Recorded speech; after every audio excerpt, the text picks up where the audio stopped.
Chapter 4. The Root of All Evil. The Bible says that you should go with a brother twice as far as he asks. It certainly does not suggest that you set him back on his journey. Devotion to a brother cannot set you back either. It can lead only to mutual progress. The result of genuine devotion is inspiration, a word which properly understood is the opposite of fatigue.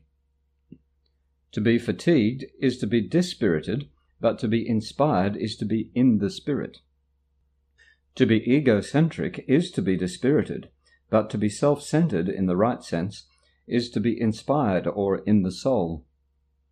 The truly inspired are enlightened and cannot abide in darkness. You can speak from the soul or from the ego precisely as you choose. If you speak from the soul, you have chosen to be still and know that I am God. These words are inspired because they come from knowledge. If you speak from the ego, you are disclaiming knowledge instead of affirming it and are thus dispiriting yourself. Do not embark on foolish journeys, because they are indeed in vain. The ego may desire them, but the soul cannot embark on them because it is forever unwilling to depart from its foundation. The journey to the cross should be the last foolish journey for every mind. Do not dwell upon it, but dismiss it as accomplished. If you can accept it as your own last foolish journey, you are also free to join my resurrection. Human living has indeed been needlessly wasted in a repetition compulsion. It reenacts the separation, the loss of power, the foolish journey of the ego in an attempt at reparation, and finally the crucifixion of the body, or death. Repetition compulsions can be endless unless they are given up by an act of will. Do not make the pathetic human error of clinging to the old rugged cross. The only message of the crucifixion was that we can overcome the cross. Unless you do so, you are free to crucify yourself as often as you choose. But this is not the gospel I intended to offer you. We have another journey to undertake, and if you will read these lessons carefully, they will help to prepare you to undertake it. Right teaching and right learning. We have spoken of many different human symptoms, and at this level there is an almost endless variation. There is, however, only one cause of all of them. The authority problem is the root of all evil. Money is but one of its many reflections, and is a reasonably representative example of the kind of thinking which stems from it. The idea of buying and selling implies precisely the kind of exchange that the soul cannot understand at all, because its supply is always abundant and all its demands are fully met. Every symptom which the ego has made involves a contradiction in terms.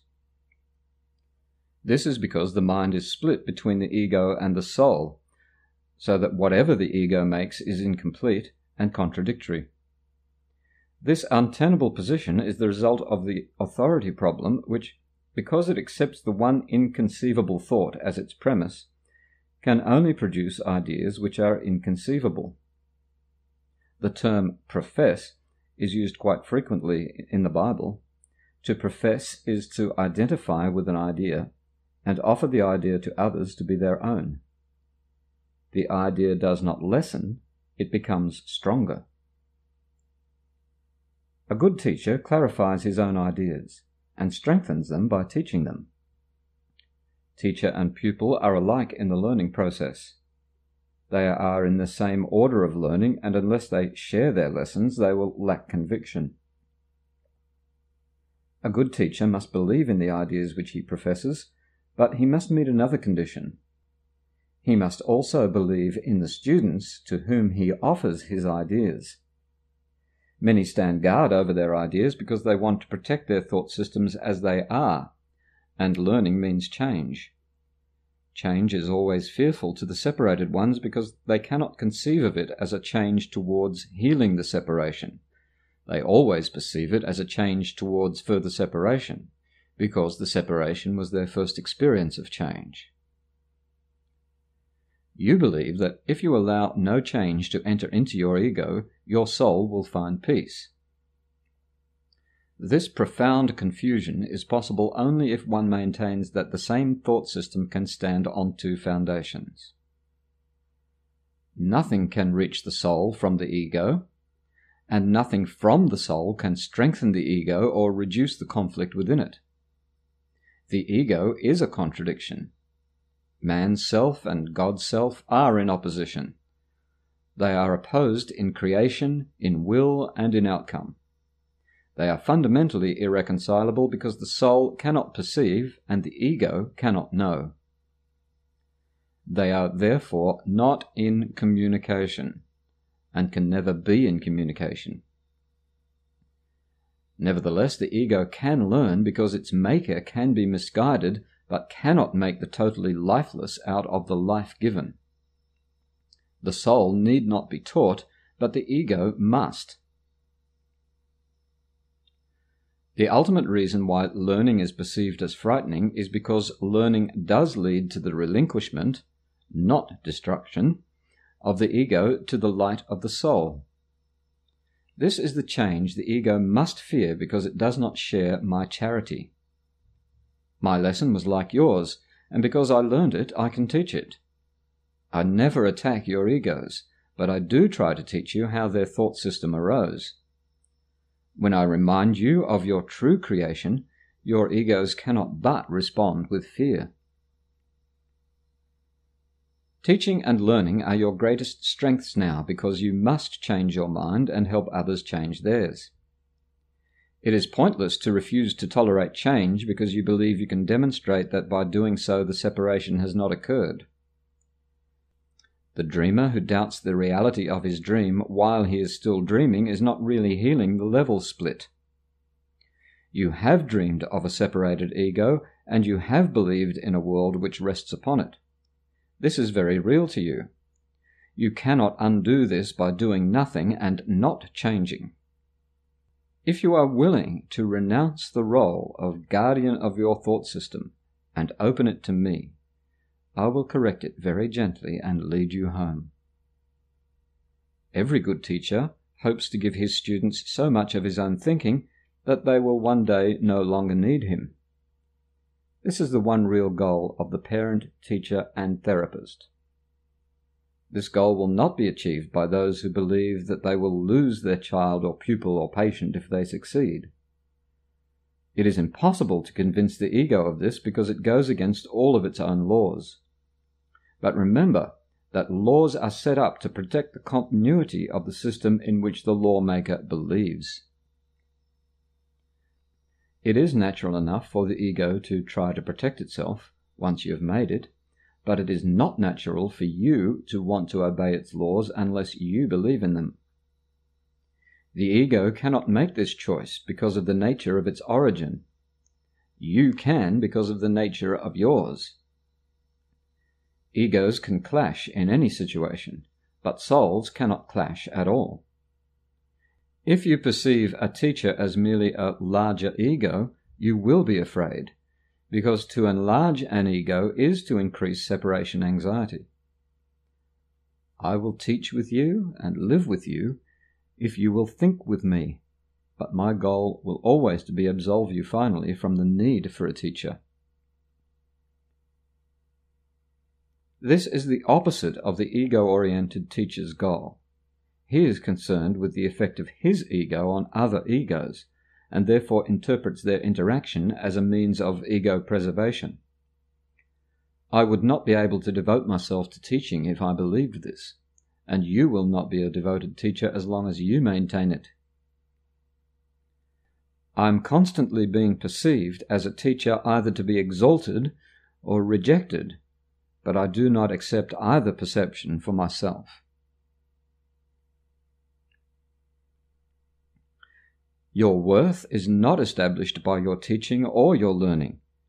Your worth was established by God. As long as you dispute this, everything you do will be fearful, particularly any situation which lends itself to the superiority-inferiority fallacy. Teachers must be patient and repeat their lessons until they are learned. I am willing to do this because I have no right to set your learning limits for you. Once again, nothing you do or think or wish or make is necessary to establish your worth. This point is not debatable, except in delusions. Your ego is never at stake because God did not create it. Your soul is never at stake because He did. Any confusion on this point is a delusion, and no form of devotion is possible as long as this delusion lasts. The ego tries to exploit all situations into forms of praise for itself in order to overcome its doubts. It will be doubtful forever, or rather as long as you believe in it. You who made it cannot trust it because you know it is not real. The only sane solution is not to try to change reality, which is indeed a fearful attempt, but to see it as it is.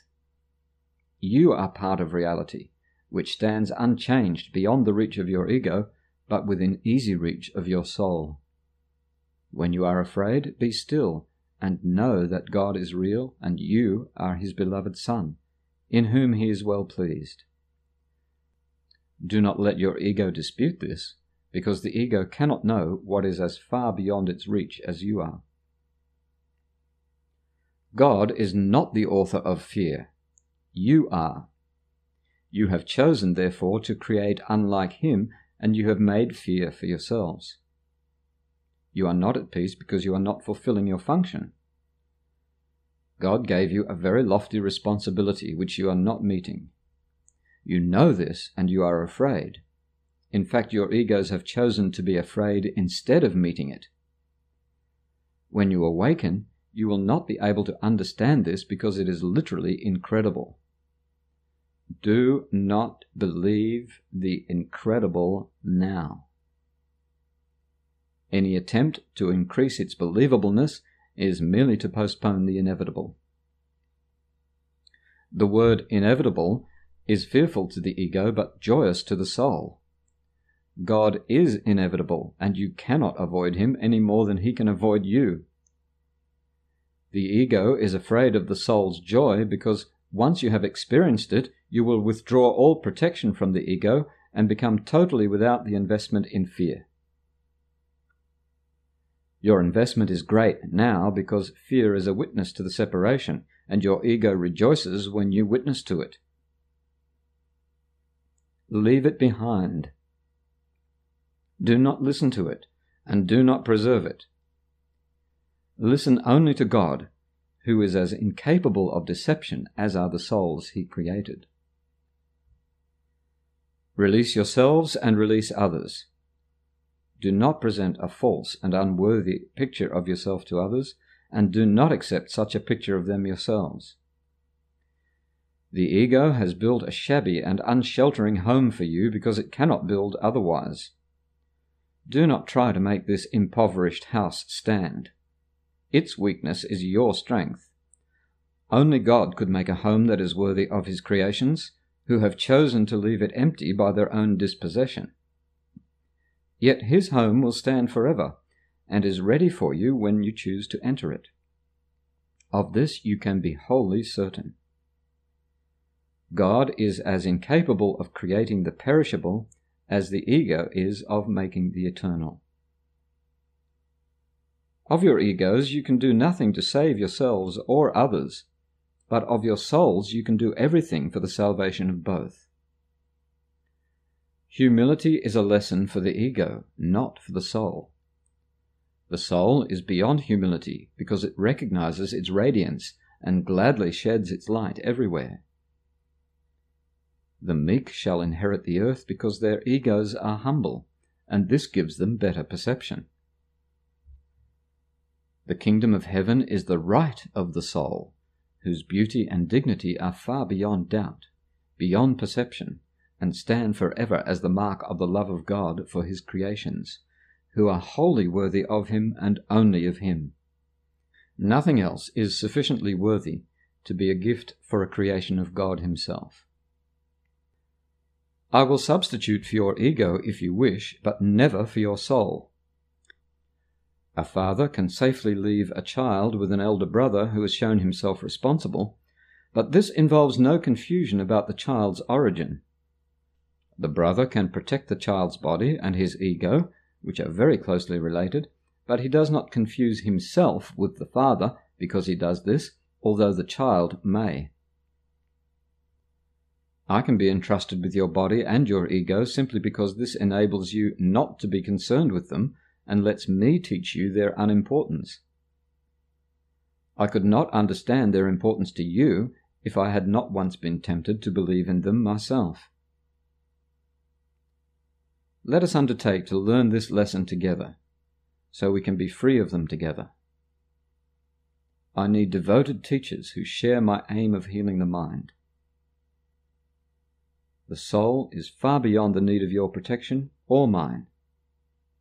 Remember this.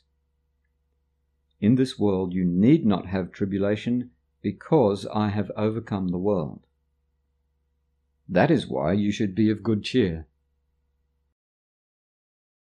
The ego and false autonomy. You have asked lately how the mind could ever have made the ego. This is a perfectly reasonable question. In fact, the best question you could ask. There is, however, no point in giving an historical answer because the past does not matter in human terms, and history would not exist if the same errors were not being repeated in the present. Abstract thought applies to knowledge because knowledge is completely impersonal, and examples are irrelevant to its understanding. Perception, however, is always specific, and therefore quite concrete. Each man makes one ego for himself, although it is subject to enormous variation because of its instability, and one for everyone he perceives, which is equally variable. Their interaction is a process which literally alters both, because they were not made either by or with the unalterable. It is particularly important to realize that this alteration can and does occur as readily when the interaction takes place in the mind as when it involves physical presence.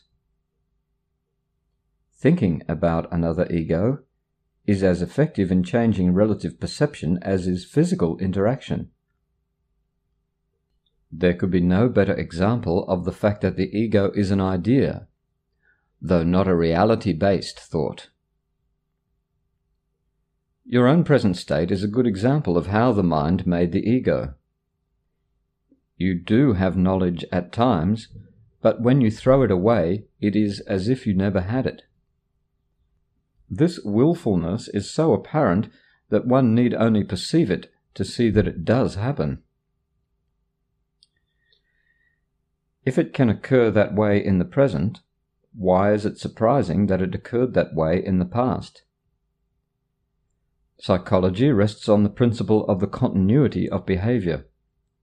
Surprise is a reasonable response to the unfamiliar, but hardly to something that has occurred with such persistence. I am using your present state of how the mind can work, provided you fully recognize that it need not work that way.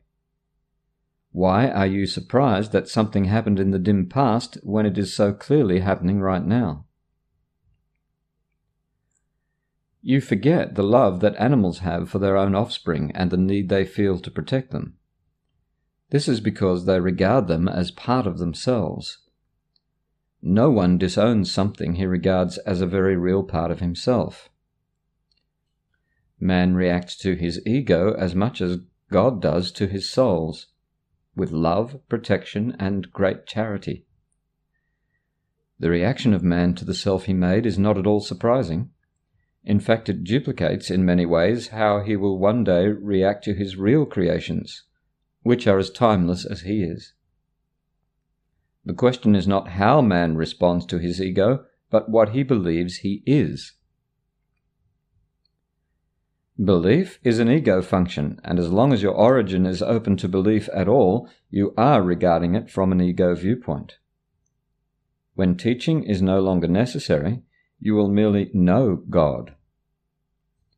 Belief that there is another way is the loftiest idea of which ego thinking is capable. That is because it contains a hint of recognition that the ego is not the self. Undermining the ego's thought system must be perceived as painful, even though this is anything but true. Babies scream in rage if you take away a knife or a scissors, even though they may well harm themselves if you do not. The speed-up has placed you in the same position. You are not prepared, and in this sense you are babies. You have no sense of real self-preservation and are very likely to decide that you need precisely what would hurt you most. Whether you know it now or not, however, you have willed to cooperate in a concerted and very commendable effort to become both harmless and helpful, two attributes which must go together. Your attitudes even toward this are necessarily conflicted because all attitudes are ego-based. This will not last. Be patient a while and remember that the outcome is as certain as God. Only those who have a real and lasting sense of abundance can be truly charitable. This is quite obvious when you consider the concepts involved. To the ego, to give anything implies that you will do without it. When you associate giving with sacrifice, then, you give only because you believe that you are somehow getting something better, so that you can do without the thing you give. Giving to get is an inescapable law of the ego, which always evaluates itself in relation to other egos, and is therefore continually preoccupied with the scarcity principle which gave rise to it. This is the meaning of Freud's reality principle, since Freud thought of the ego as very weak and deprived, capable of functioning only as a thing in need.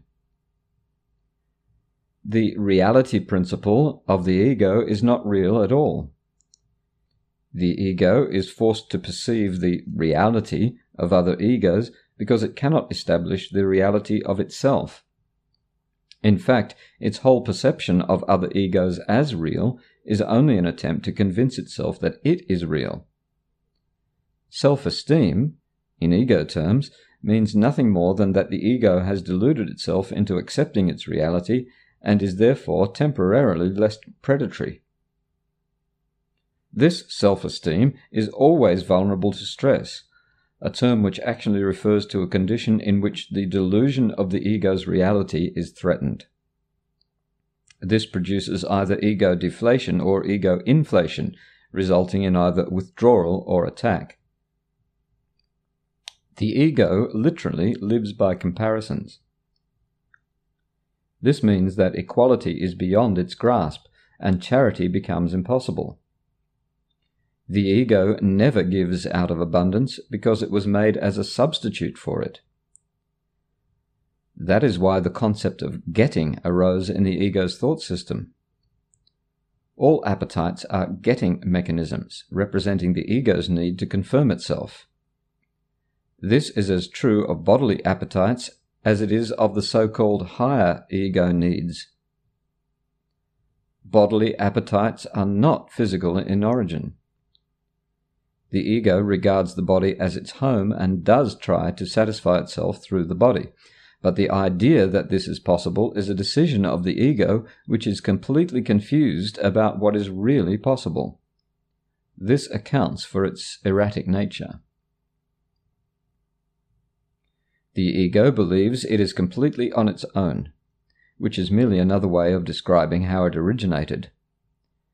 This is such a fearful state that it can only turn to other egos and try to unite with them in a feeble attempt at identification, or attack them in an equally feeble show of strength. It is not free, however, to consider the validity of the premise itself, because this premise is its foundation. The ego is the belief of the mind that it is completely on its own. Its ceaseless attempts to gain the soul's acknowledgement and thus to establish its own existence are utterly useless. The soul, in its knowledge, is unaware of the ego. It does not attack it, it merely cannot conceive of it at all. While the ego is equally unaware of the soul, it does perceive itself as rejected by something which is greater than itself. This is why self-esteem in ego terms must be a delusion. The creations of God do not create myths, although the creative efforts of man can turn to mythology. It can do so, however, only under one condition. What man then makes is no longer creative. Myths are entirely perceptions, and are so ambiguous in form and so characteristically good and evil in nature that the most benevolent of them is not without fearful components, if only by innuendo. Myths and magic are closely associated, in that myths are usually related to the ego origins and magic to the powers which the ego ascribes to itself.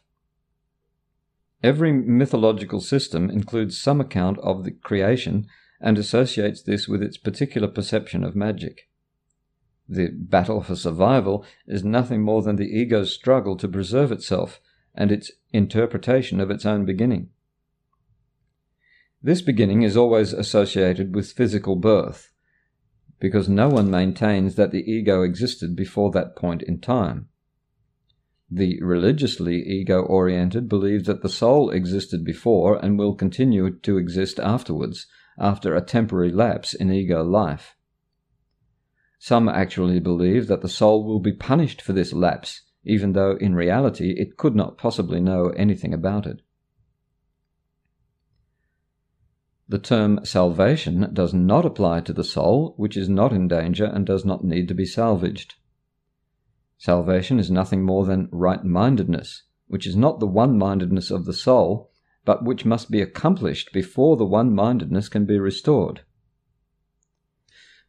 Right-mindedness dictates the next step automatically, because right perception is uniformly without attack, so that wrong-mindedness is obliterated. The ego cannot survive without judgment and is laid aside accordingly. The mind then has only one direction in which it can move. The direction which the mind will take is always automatic because it cannot but be dictated by the thought system to which the mind adheres. Every thought system has internal consistency, and this provides the basis for the continuity of behavior. However, this is a matter of reliability and not validity. Reliable behavior is a meaningful perception as far as ego thinking goes.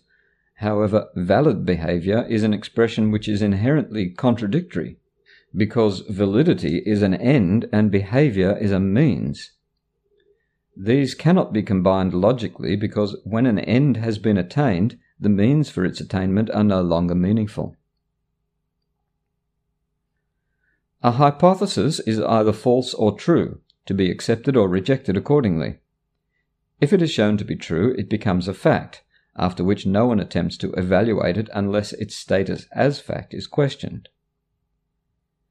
Every idea to which the ego has accorded the status of fact is questionable because facts are in the realm of knowledge.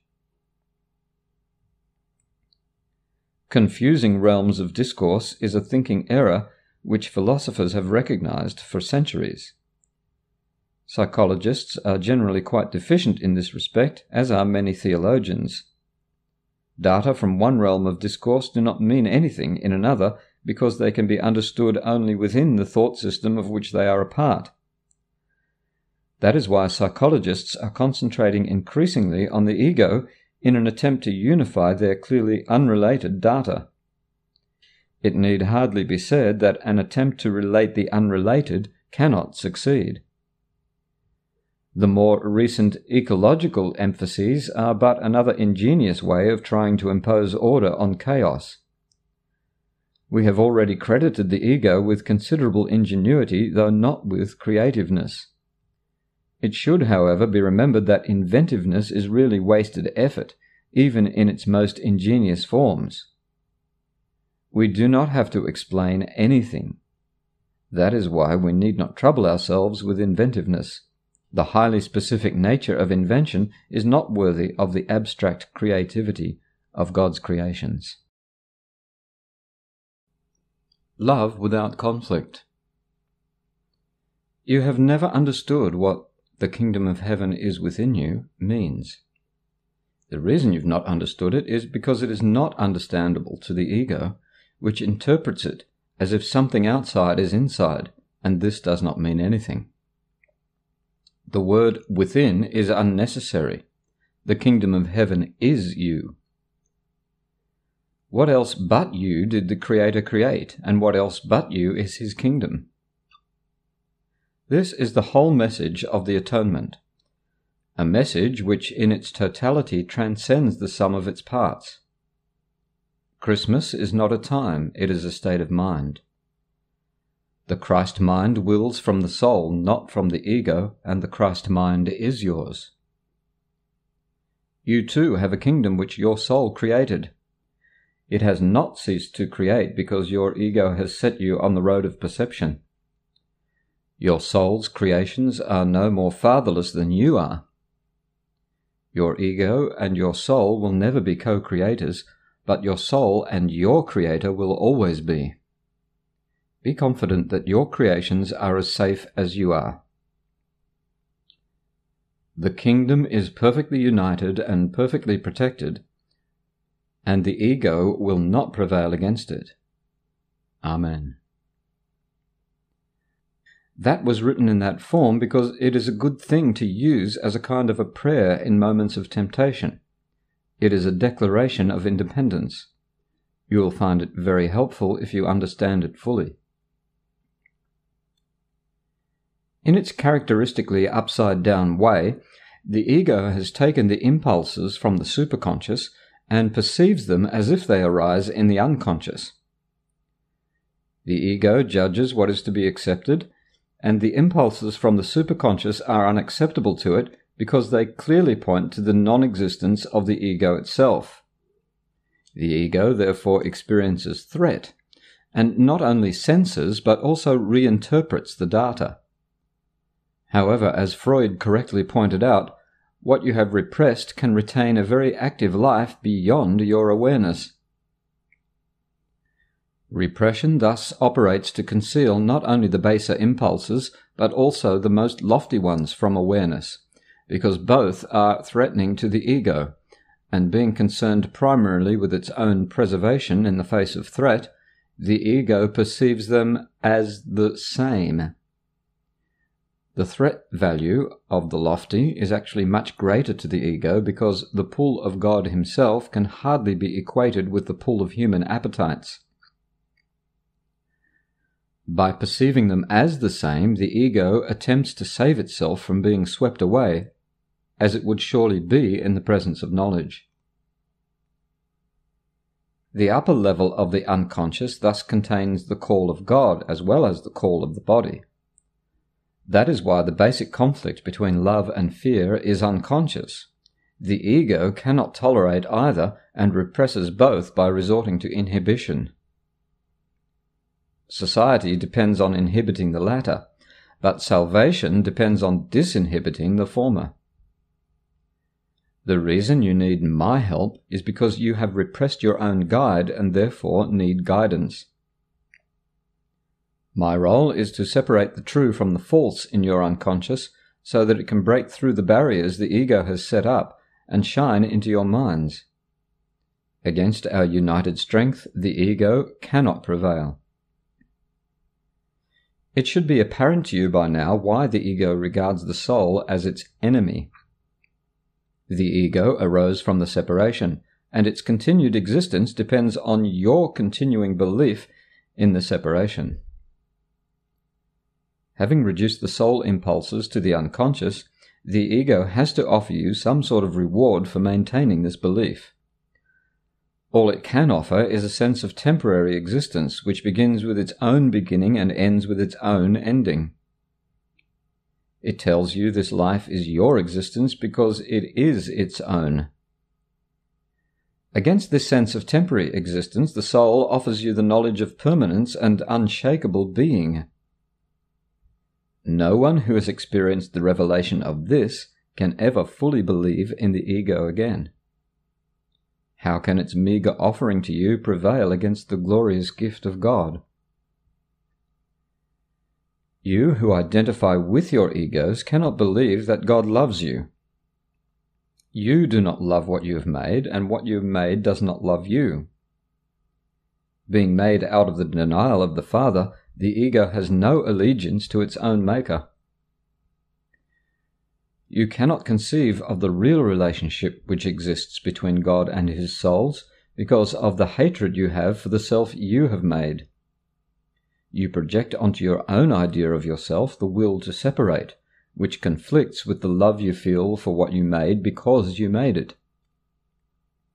No human love is without this ambivalence, and since no ego has experienced love without ambivalence, the concept is beyond its understanding. Love will enter immediately into any mind which truly wants it, but it must want it truly. This means that it wants it without ambivalence, and this kind of wanting is wholly without the ego's drive to get. There is a kind of experience which is so different from anything the ego can offer that you will never recover. The word recover is used quite literally here. You will never be able to cover or hide again. It is necessary to repeat here that your belief in darkness and in hiding is why the light cannot enter. The Bible gives many references to the immeasurable gifts which are for you, but for which you must ask. This is not a condition as the ego sets conditions. It is the glorious condition of what you are. No force except your own will is strong enough or worthy enough to guide you. In this you are as free as God and must remain so forever. You can never be bound except in honor, and that is always voluntary. Let us ask the Father in my name to keep you mindful of his love for you and yours for him. He has never failed to answer this request because it asks only for what he has already willed. Those who call truly are always answered. Thou shalt have no other gods before him because there are none. It has never really entered your mind to give up every idea you ever had that opposes knowledge. You retain thousands of little scraps of meanness which prevent the Holy One from entering. Light cannot penetrate through the walls you make to block it, and it is forever unwilling to destroy what you have made. No one can see through a wall, but I can step around it. Watch your minds for the scraps of meanness, or you will be unable to ask me to do so. I can help you only as our Father created us. I will love you and honor you and maintain complete respect for what you have made, but I will neither honor it nor love it unless it is true. I will never forsake you any more than God will, but I must wait as long as you choose to forsake yourself. Because I wait in love and not in impatience, you will surely ask me truly. I will come in response to a single unequivocal call. Watch carefully and see what it is you are really asking for. Be very honest with yourself about this, for we must hide nothing from each other. If you will really try to do this, you have taken the first step toward preparing your mind for the Holy One to enter. We will prepare for this together. For once he has come, you will be ready to help me make other minds ready for him. How long will you deny him his kingdom? In your own unconscious, deeply repressed by the ego, is the declaration of your release. God has given you everything. This is the one fact that means the ego does not exist, and which therefore makes it profoundly afraid.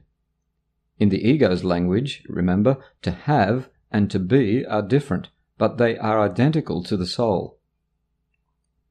The soul knows that you both have everything and are everything. Any distinction in this respect is meaningful only when the idea of getting, which implies a lack, has already been accepted.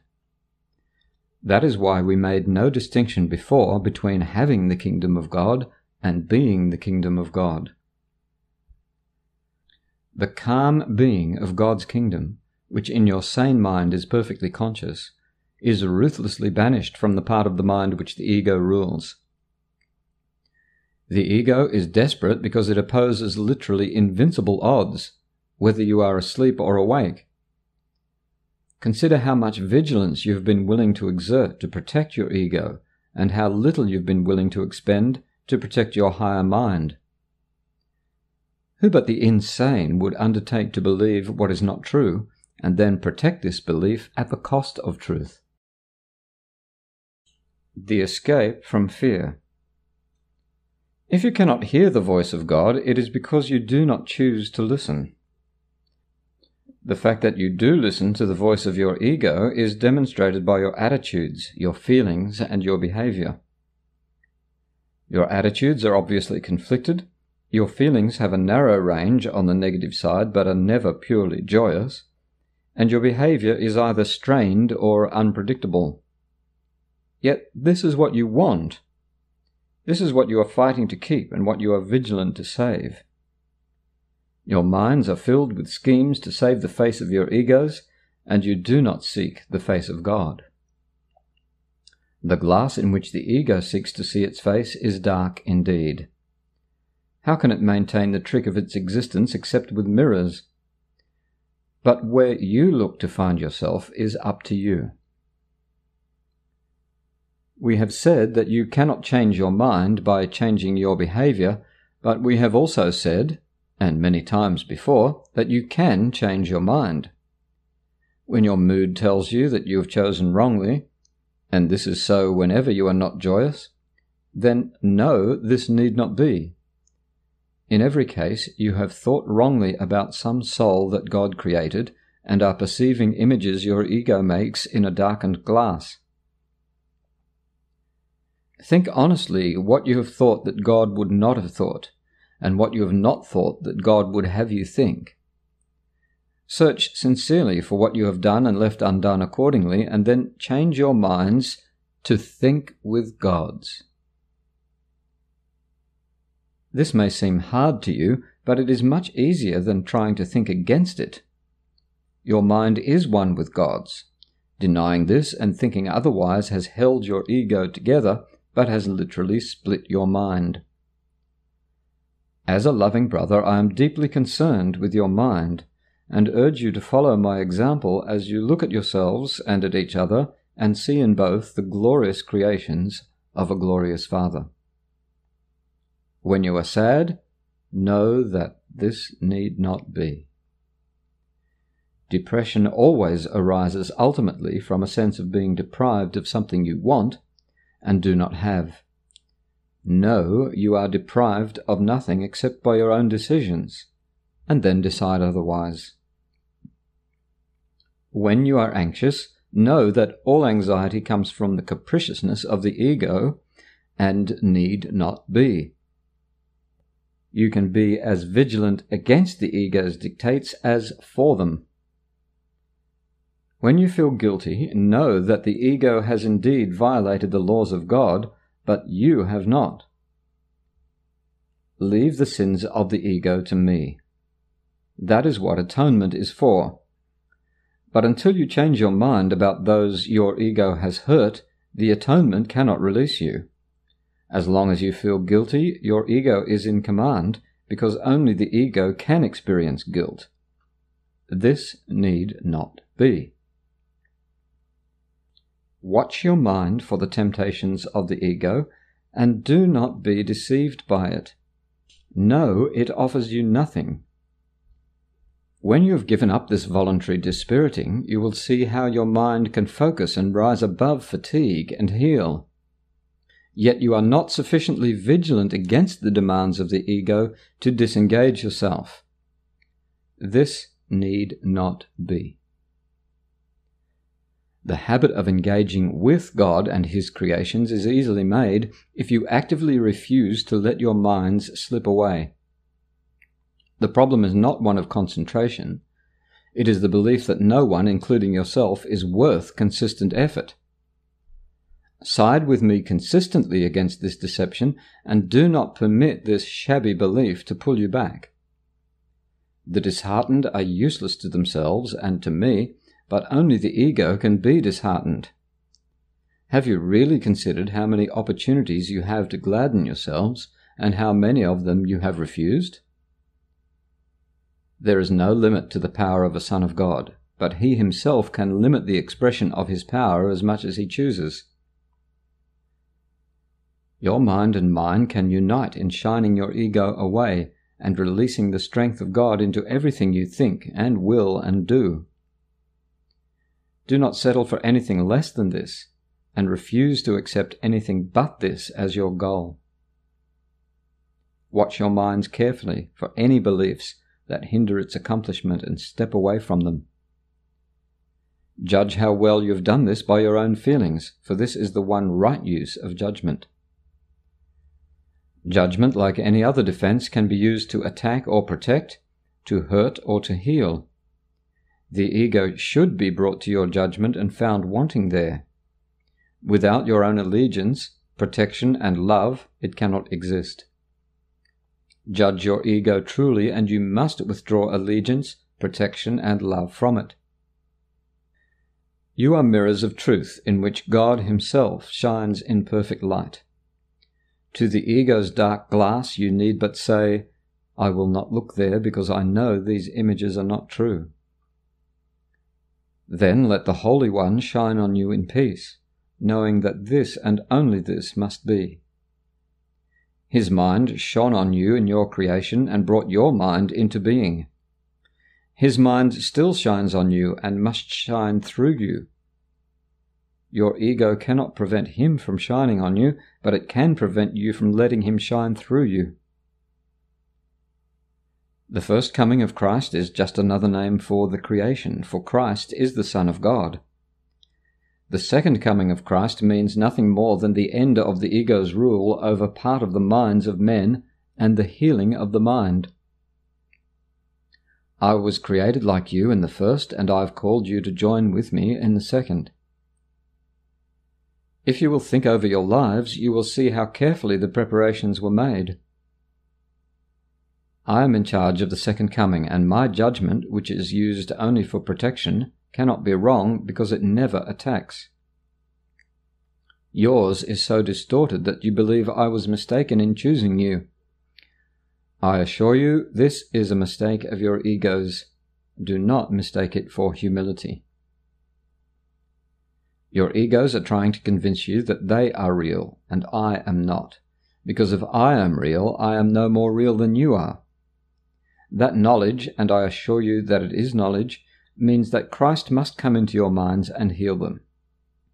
Although I am not attacking your egos, I am working with your higher mind, whether you are asleep or awake, just as your ego does with your lower mind. I am your vigilance in this because you are too confused to recognize your own hope. I was not mistaken. Your minds will elect to join with mine, and together we are invincible. You will yet come together in my name, and your sanity will be restored. I raised the dead by knowing that life is an eternal attribute of everything that the living God created. Why do you believe it is harder for me to inspire the dispirited or to stabilize the unstable? I do not believe there is an order of difficulty in miracles. You do. I have called and you will answer. I know that miracles are natural because they are expressions of love. My calling you is as natural as your answer and as inevitable. The ego-body illusion. All things work together for good. There are no exceptions, except in the ego's judgment. Control is a central factor in what the ego permits into consciousness, and one to which it devotes its maximum vigilance. This is not the way a balanced mind holds together. Its control is unconscious. The ego is further off balance by keeping its primary motivation unconscious and raising control rather than sensible judgment to predominance. The ego has every reason to do this, according to the thought system which gave rise to it and which it serves. Sane judgment would inevitably judge against the ego and must be obliterated by the ego in the interest of its self-preservation. A major source of the ego's off-balanced state is its lack of discrimination between impulses from God and from the body. Any thought system which makes this confusion must be insane. Yet this demented state is essential to the ego, which judges only in terms of threat or non-threat to itself.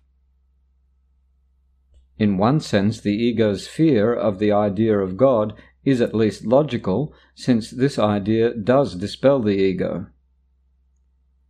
Fear of dissolution from the higher source, then, makes some sense in ego terms. But fear of the body, with which the ego identifies so closely, is more blatantly senseless. The body is the ego's home by its own election. It is the only identification with which the ego feels safe, because the body's vulnerability is its own best argument that you cannot be of God. This is the belief that the ego sponsors eagerly. Yet the ego hates the body because it does not accept the idea that the body is good enough to be its home. Here is where the mind becomes actually dazed. Being told by the ego that it is really part of the body and that the body is its protector, the mind is also constantly informed that the body cannot protect it. This, of course, is not only accurate but perfectly obvious. Therefore the mind asks, "Where can I go for protection?" To which the ego replies, "Turn to me." The mind, and not without cause, reminds the ego that it has itself insisted that it is identified with the body, so there is no point in turning to it for protection. The ego has no real answer to this because there is none, but it does have a typical solution. It obliterates the question from the mind's awareness. Once unconscious, the question can and does produce uneasiness, but it cannot be answered because it cannot be asked. This is the question which must be asked. Where am I to go for protection? Even the insane ask it unconsciously, but it requires real sanity to ask it consciously. When the Bible says, "Seek and ye shall find," it does not mean that you should seek blindly and desperately for something you would not recognize. Meaningful seeking is consciously undertaken, consciously organized, and consciously directed. The goal must be formulated clearly and kept in mind. As a teacher with some experience, let me remind you that learning and wanting to learn are inseparable. All learners learn best when they believe that what they are trying to learn is of value to them. However, values in this world are hierarchical, and not everything you may want to learn has lasting value. Indeed, many of the things you want to learn are chosen because their value will not last. The ego thinks it is an advantage not to commit itself to anything that is eternal, because the eternal must come from God. Eternalness is the one function which the ego has tried to develop but has systematically failed. It may surprise you to learn that had the ego wished to do so, it could have made the eternal because, as a product of the mind, it is endowed with the power of its own creator. However, the decision to do this, rather than the ability to do it, is what the ego cannot tolerate. That is because the decision, from which the ability would naturally develop, would necessarily involve accurate perception, a state of clarity which the ego, fearful of being judged truly, must avoid. The results of this dilemma are peculiar, but no more so than the dilemma itself. The ego has reacted characteristically here, as elsewhere, because mental illness, which is always a form of ego involvement, is not a matter of reliability as much as of validity. The ego compromises with the issue of the eternal, just as it does with all issues that touch on the real question in any way. By compromising in connection with all tangential questions, it hopes to hide the real question and keep it out of mind. The ego's characteristic busyness with non-essentials is for precisely that purpose. Consider the alchemist's age-old attempts to turn base metal into gold. The one question which the alchemist did not permit himself to ask was, "What for?" He could not ask this because it would immediately become apparent that there was no sense in his efforts even if he succeeded. If gold became more plentiful, its value would decrease, and his own purpose would be defeated. The ego has countenanced some strange compromises with the idea of the eternal, making many odd attempts to relate the concept to the unimportant in an effort to satisfy the mind without jeopardizing itself. Thus, it has permitted minds to devote themselves to the possibility of perpetual motion, but not to perpetual thoughts. Ideational preoccupations with problems set up to be incapable of solution are also favorite ego devices for impeding the strong-willed from making real learning progress. The problems of squaring the circle and carrying pi to infinity are good examples. A more recent ego attempt is particularly noteworthy. The idea of preserving the body by suspension, thus giving it the kind of limited immortality which the ego can tolerate, is among its more recent appeals to the mind. It is noticeable, however, that in all these diversionary tactics, the one question which is never asked by those who pursue them is, "What for?" This is the question which you must learn to ask, in connection with everything your mind wishes to undertake. What is the purpose? Whatever it is, you cannot doubt that it will channelize your efforts automatically. When you make a decision of purpose, then, you have made a decision about your future effort, a decision which will remain in effect unless you change the decision. Psychologists are in a good position to realize that the ego is capable of making and accepting as real some very distorted associations. The confusion of sex with aggression and the resulting behavior, which is perceived as the same for both, serves as an example. This is understandable to the psychologist and does not produce surprise. The lack of surprise, however, is not a sign of understanding. It is a symptom of the psychologist's ability to accept as reasonable a compromise which is clearly senseless, to attribute it to the mental illness of the patient rather than his own, and to limit his questions about both the patient and himself to the trivial. Such relatively minor confusions of the ego are not among its more profound misassociations, although they do reflect them. Your egos have been blocking the more important questions which your minds should ask. You do not understand a patient while you yourselves are willing to limit the questions you raise about his mind because you are also accepting these limits for yours. This makes you unable to heal him and yourselves. Be always unwilling to adapt to any situation in which miracle-mindedness is unthinkable. That state in itself is enough to demonstrate that the perception is wrong. The constant state.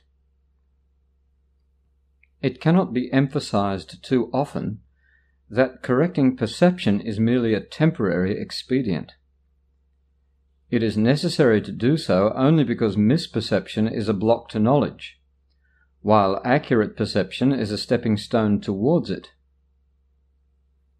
The whole value of right perception lies in the inevitable judgment which it entails that it is unnecessary. This removes the block entirely. You may ask how this is possible as long as you appear to be living in this world. And since this is a sensible question, it has a sensible answer. You must be careful, however, that you really understand the question. What is the you who are living in this world? Immortality is a constant state.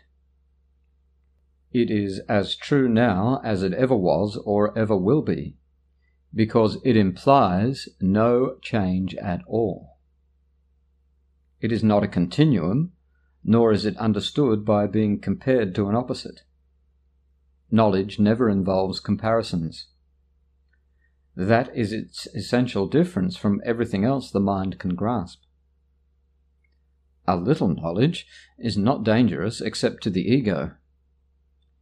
Vaguely it senses threat, and being unable to realize that a little knowledge is a meaningless phrase, since all and a little in this context are the same, the ego decides that since all is impossible, the fear does not lie there. A little, however, is a scarcity concept, and this the ego understands well. A little, then, is perceived as the real threat. The essential thing to remember is that the ego does not recognize the real source of its perceived threat, and if you associate yourself with the ego, you do not perceive the whole situation as it is. Only your allegiance to it gives the ego any power over you. We have spoken of the ego as if it were a separate thing acting on its own. This was necessary to persuade you that you cannot dismiss it lightly and must realize how much of your thinking is ego-directed. We cannot safely let it go at that, however, or you will regard yourselves as necessarily conflicted as long as you are here, or more properly, as long as you believe that you are here. The ego is nothing more than a part of your belief about yourselves. Your other life has continued without interruption, and has been and always will be totally unaffected by your attempts to dissociate. The ratio of repression and dissociation varies with the individual ego illusion, but dissociation is always involved, or you would not believe that you are here. In learning to escape from the illusions you have made, your great debt to each other is something you must never forget. It is exactly the same debt that you owe to me. Whenever you react egotistically towards each other, you are throwing away the graciousness of your indebtedness and the holy perception it would produce. The term holy can be used here because, as you learn how much you are indebted to the whole sonship, which includes me, you come as close to knowledge as perception ever can. The gap is then so small that knowledge can easily flow across it and obliterate it forever. You have very little trust in me as yet, but it will increase as you turn more and more often to me instead of your egos for guidance. The results will convince you increasingly that your choice in turning to me is the only sane one you can make. No one who has learned from experience that one choice brings peace and joy, while another brings chaos and disaster, needs much conditioning. The ego cannot withstand the conditioning process because the process itself demonstrates that there is another way. Conditioning by rewards has always been more effective than conditioning by pain because pain is an ego illusion and can never induce more than a temporary effect. The rewards of God, however, are immediately recognized as eternal. Since this recognition is made by you and not the ego, the recognition itself establishes that you and your ego cannot be identical. You may believe that you have already accepted the difference, but you are by no means convinced as yet. The very fact that you are preoccupied with the idea of escaping from the ego shows this. You cannot escape from the ego by humbling it or controlling it or punishing it. Remember that the ego and the soul do not know each other. The separated mind cannot maintain the separation except by dissociating. Having done this, it utilizes repression against all truly natural impulses. Not because the ego is a separate thing, but because you want to believe that you are. The ego is a device for maintaining this belief, but it is still only your willingness to use the device that enables it to endure. My trust in you is greater than yours in me at the moment, but it will not always be that way. Your mission is very simple. You have been chosen to live so as to demonstrate that you are not an ego. I repeat that I do not choose God's channels wrongly. The Holy One shares my trust and always approves my atonement decisions because my will is never out of accord with His. I have told you before that I am in charge of the whole atonement. This is only because I completed my part in it as a man and can now complete it through other men. My chosen receiving and sending channels cannot fail because I will lend them my strength as long as theirs is wanting. I will go with you to the Holy One, and through my perception He can bridge the little gap. Your gratitude to each other is the only gift I want. I will bring it to God for you, knowing that to know your brother is to know God. A little knowledge is an all-encompassing thing. If you are grateful to each other, you are grateful to God for what He created. Through your gratitude, you can come to know each other, and one moment of real recognition makes all men your brothers, because they are all of your Father. Love does not conquer all things, but it does set all things right. Because you are all the kingdom of God, I can lead you back to your own creations which you do not yet know. What has been dissociated is still there. As you come closer to a brother, you do approach me, and as you withdraw from him, I become distant to you. Your giant step forward was to insist on a collaborative venture. This does not go against the true spirit of meditation. It is inherent in it. Meditation is a collaborative venture with God. It cannot be undertaken successfully by those who disengage themselves from the sonship because they are disengaging themselves from me. God will come to you only as you will give Him to your brothers. Learn first of them, and you will be ready to hear God as you hear them. That is because the function of love is one. How can you teach someone the value of something he has deliberately thrown away? He must have thrown it away because he did not value it.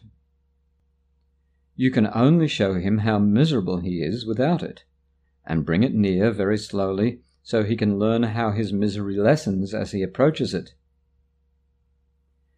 This conditions him to associate his misery with its absence and to associate the opposite of misery with its presence. It gradually becomes desirable as he changes his mind about its worth. I am conditioning you to associate misery with the ego and joy with the soul. You have conditioned yourselves the other way around. A far greater reward, however, will break through any conditioning if it is repeatedly offered whenever the old habit pattern is broken. You are still free to choose, but can you really want the rewards of the ego in the presence of the rewards of God?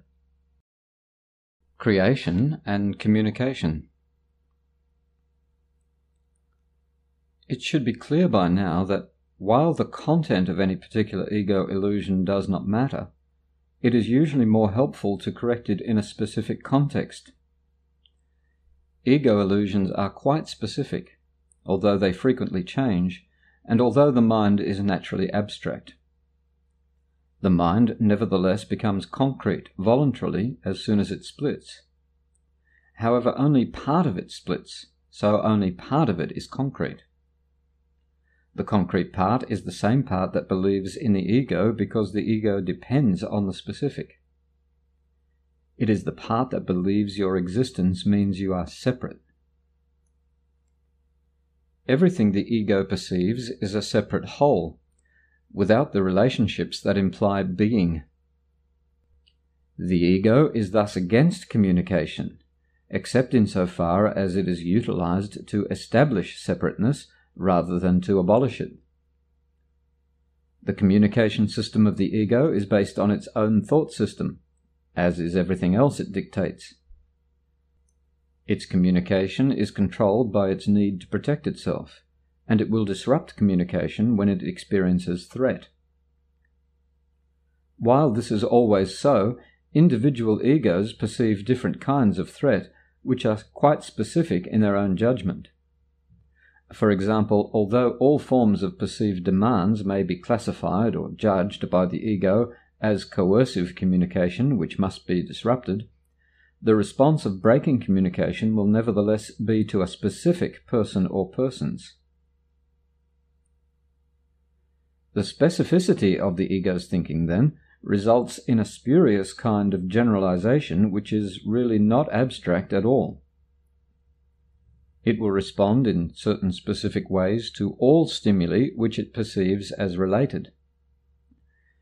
In contrast, the soul reacts in the same way to everything it knows is true, and does not respond at all to anything else. Nor does it make any attempt to establish what is true. It knows that what is true is everything that God created. It is in complete and direct communication with every aspect of creation because it is in complete and direct communication with its Creator. This communication is the will of God. Creation and communication are synonymous. God created every mind by communicating His mind to it, thus establishing it forever as a channel for the reception of His mind and will. Since only beings of a like order can truly communicate, His creations naturally communicate with Him and like Him. This communication is perfectly abstract in that its quality is universal in application and not subject to any judgment, any exception, or any alteration. God created you by this and for this. The mind can distort its function, but it cannot endow itself with functions it was not given. That is why the mind cannot totally lose the ability to communicate, even though it may refuse to utilize it on behalf of being. Existence, as well as being, rests on communication. Existence, however, is specific in how, what, and with whom communication is judged to be worth undertaking. Being is completely without these distinctions. It is a state in which the mind is in communication with everything that is real, including the soul. To whatever extent you permit this state to be curtailed, you are limiting your sense of your own reality, which becomes total only by your recognizing all reality in the glorious context of its real relationship to you. This is your reality. Do not desecrate it or recoil from it.